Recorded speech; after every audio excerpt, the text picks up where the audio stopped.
واقع لکیل کوئی سوال کہہ رہا تھا، کہاں پتہ نہیں چلا گیا؟ اچھا عربی آپ نے درس کے شروع میں کہا تھا کہ جب تک آپ عمل نہ کریں تو تب تک آپ اس چیز کی دعوت نہیں دے سکتے. کچھ لوگ ایسے بھی ہوتے ہیں جن کو اگر آپ پوری سنت کی دیت پوری کی دعوت دیتے کہتے ہیں وہی آپ ان سے اپنے عمل کر لے، پورے دین پہ عمل کر کے پھر آیا.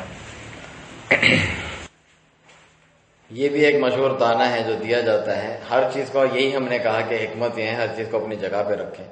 ایک عام قاعدہ بیان کیا جاتا ہے اور ایک عام قاعدے سے ہٹ کے کسی کا معاملہ ہوتا ہے، ایکسیپشنل کیس ہوتا ہے، استثنائی معاملہ. نیکی کا حکم کرنا چاہیے، برائی سے روکنا چاہیے.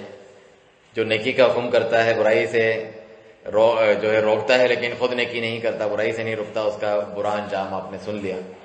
لیکن کیا میں اس وقت تک نیکی کا حکم نہیں کر سکتا جب تک میں خود نہیں کرتا اس کو، یا اس برائی سے نہیں روک سکتا جب تک خود نہیں روکتا؟ یہ ضروری نہیں ہے. کوشش کرتے رہو اپنے لیے بھی، اللہ سے ڈرو، اپنے ضمیر کو ٹٹولو، سوچو کہ میں دوسرے کو تو روک رہا ہوں، خود نہیں رک رہا. دوسرے کو روکنے سے ہی خود انسان کا دل شرمندہ ہوتے ہوتے اس لیول پہ پہنچے گا کہ وہ اس پہ چھوڑنے کے لیے تیار ہو.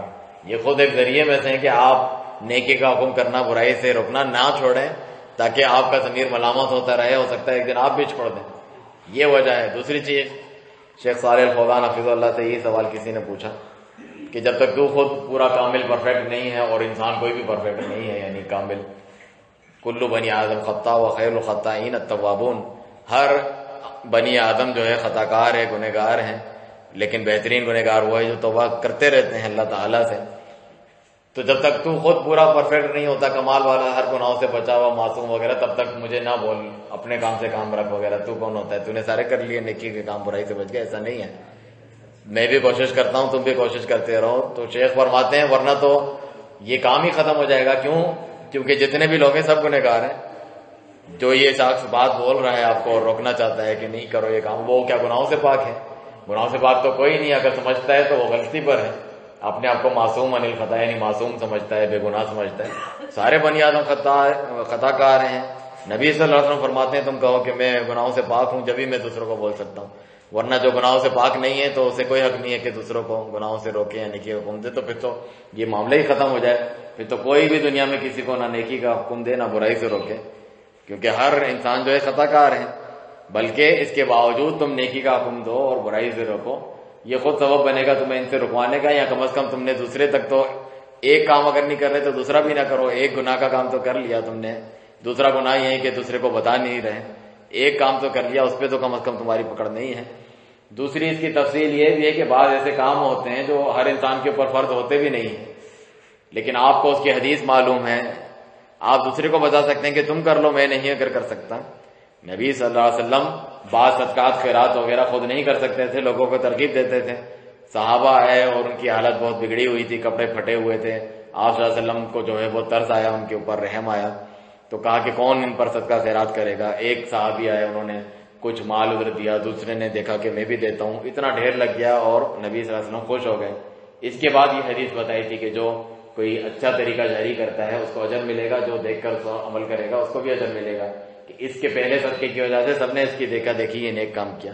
یہ کوئی نیا کام بدعت کرنے کی دلیل نہیں ہے. تو بہرحال اس حدیث میں آپ دیکھیں کہ خود نہیں کر سکے، لیکن لوگوں کو کہا تم کرو، وہ کر سکتے تھے.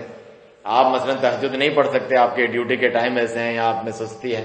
اور جو دوسرا آدمی ہے وہ بہت عبادت کرتا ہے لیکن اس کو پتہ نہیں ہے کہ کون کون سی عبادتیں کرنی چاہیے. میں رات کو بھی جا سکتا ہوں، میں نفلی روزے بھی رکھ سکتا ہوں، لیکن اس کو پتہ نہیں ہے. آپ بتائیں کہ ایک تو پڑھنا اس طرح ہے، اس کی یہ فضیلت ہے، پتہ ہے تہجد پڑھو گے یہ گناہ بخش دیے جائیں گے. تم خود پڑھتے ہو تہجد؟ نہیں، میں تو نہیں پڑھتا، کیونکہ تہجد اس کے اوپر فرض نہیں ہے. تہجد رات کی جو نماز ہوتی ہے وہ فرض نمازیں پڑھتا ہے، لیکن بعض ایسے فضیلت والے اعمال ہیں وہ کر نہیں سکتا یا نہیں ہوتا. تو اس کا یہ مطلب ہے کہ دوسرے کو بھی نہ بتاؤں جو یہ کر سکے، اس کو آپ بتائیں. تو یہ بہت غلط فکر اور فہم ہے، جان چھڑانے والی بات ہے. بہت سارے لوگوں کو کے دین کے جو دین پر چلنے والے لوگ ہیں وہ ہمیں اچھائی نہ بتائیں، برائی سے نہ روکیں کہ تم جب تک پورے پاک پارسا ہو وغیرہ پھر ہمیں بتاؤ. ایسا تو ہو ہی نہیں سکتا. اس کا مطلب کچھ نہ بتاؤ، کچھ نہ کرو، کیونکہ کوئی بھی انسان 100% نہیں ہے، 100% بچا ہوا ان چیزوں سے. تو پھر کوئی کسی کو کچھ نہ کہے.